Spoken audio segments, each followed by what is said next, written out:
We have some important health news to pass along this morning. Tick-borne diseases are on the rise. And this is according to a new report just out. 7 Action News reporter Matthew Smith joins us live from Southfield this morning.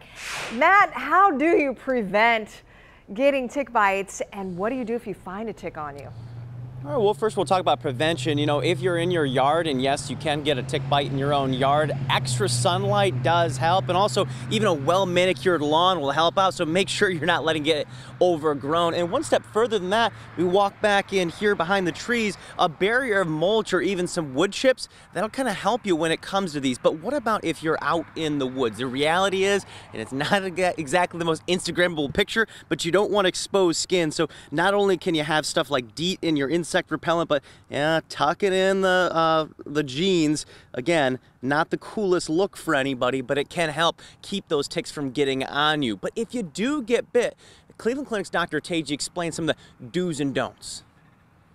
Don't burn the ticks off, don't bury them under fingernail polish, and don't squeeze them.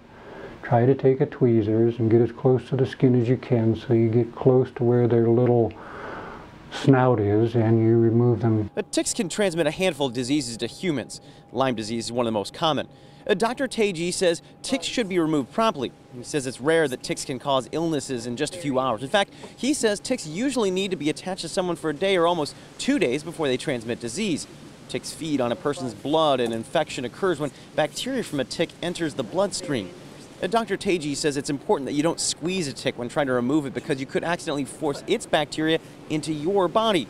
And once a tick is removed, watch for symptoms. You watch for fever, achiness, or rash. And for the Lyme infection, it is typically, as it's called, the bullseye or the target rash, where it's a circular rash, and it isn't usually a small thing. And the reality is, this is the time of year where many more of us are going to start walking outside, going on hikes and all that stuff. So if you do see those symptoms, Dr. Tage says you should contact your doctor. In the meantime, we're going to start to make this way cooler. So I think we're going to do like, create a hashtag. If you guys got any ideas for this, I'm going to make this cool again. I don't know if I'm the best spokesperson. Maybe we can find somebody. Maybe like hashtag socks over jeans or something like that. We'll have to get more creative. Still working on that one.